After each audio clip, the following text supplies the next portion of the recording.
Hey everybody, I'm Blagg from bajillionhits.biz. I'm also the social media strat guru and branding manager for both Kenneth and Groupon.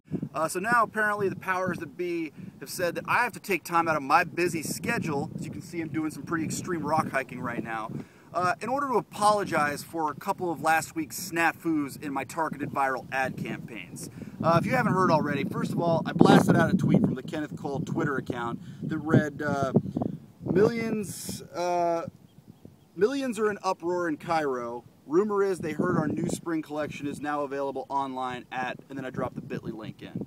A lot of people are saying that was an insensitive and exploitative way to use the popularity of the bloody revolution that's happening in Egypt as a cheap ploy to sell shoes.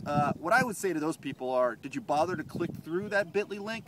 No, you didn't, because I can see the analytics and metrics. But if you had, you would notice that the aforementioned spring collection from that tweet had some very nice, very competitive prices on some very luxurious, like black leather men's shoes with strappy, leprechaun buckles that would have looked amazing, both on the people of the newly liberated Egypt or people here in the States wanting to get into a pretty sweet nightclub. Second of all, you probably watched the Super Bowl and you might have seen some of my handiwork with the hilarious Groupon ads in which I got certain celebrities like Liz Hurley and Timothy Hutton to give fake PSAs about real problems in order to sell deals on stuff that you don't need. It makes a lot of sense. And if you don't get it, you shouldn't just be outraged, because what that means is you don't understand double meta irony, which is what those commercials were.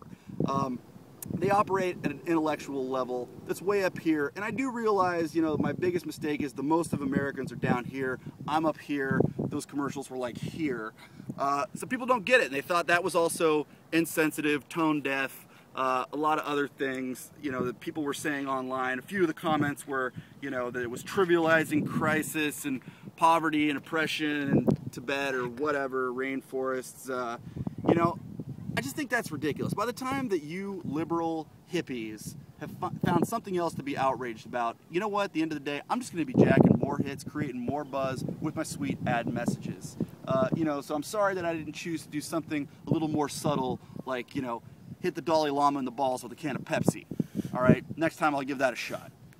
So anyway, the point is, I'm not sorry, all right? People here at these brands wanted me to apologize, but I'm not going to, because the fact is, those were amazing ads. You know why? Because you're still talking about it because you're watching this video. And that, my friends, strat.